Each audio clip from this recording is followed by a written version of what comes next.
In 1992, Vicky Robin and Joe Dominguez wrote the book, Your Money or Your Life. Now, the book itself had quite the following, and the whole idea behind it was, like the title says, your money or your life. The crux of the book was this. Basically, when you go and you look at buying something, and if you make your money on an hourly rate, that something that you're going to buy basically takes X amount of hours of your life. And so let's say you make $10 an hour, and something costs $20. Well, that took 2 hours of your life. And which would you want, those 2 hours of your life or the thing you're going to get? Ask these 3 questions about every expense. 1. Did I receive fulfillment, satisfaction, and value in proportion to life energy spent? 2. Is this expenditure of life energy in alignment with my values and life purpose? 3. How might this expenditure change if I didn't have to work for money? When a lot of people started to get into this, they realized a lot of the stuff they were buying, they really didn't want, and it really wasn't worth their time. Now, while the book was somewhat revolutionary for its time, we're about to experience your money or life on a whole new level.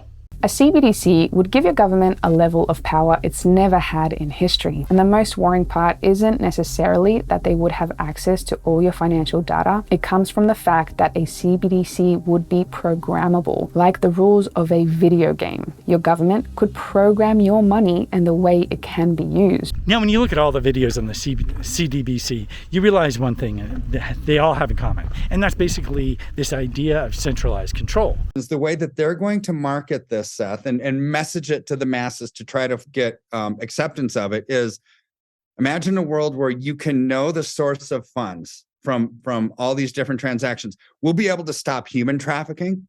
We'll be able to stop arms trafficking, drug trafficking, money laundering, you name it, right? It's like, those are all great goals. I want that. We will make sure that we control everything precisely. And guess what? We're going to have utopia. It's going to be perfect. Central planning always works. And the more central planning we have, the better it works, right? History has been very clear about that.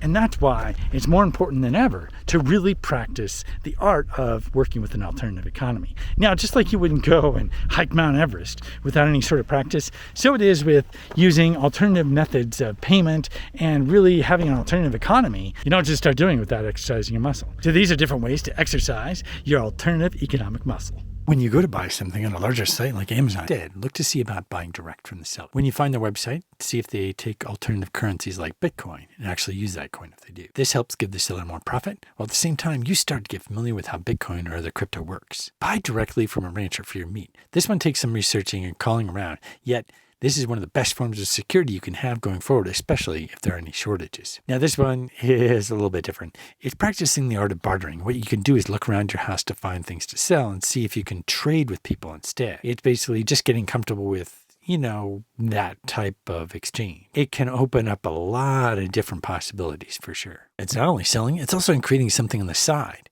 without it being a hustle. In the description below, there are ways you can get started. You could create a digital product and sell it on Etsy or through your website, or create a mini online course. Obviously, this is only just a small little list. There are a lot more direct forms of commerce. In the end, the more direct forms of commerce there are, the harder it is for any centralized government to restrict. If you found this video helpful, be sure to give it a like. Thanks a lot for watching, and I'll see you next time.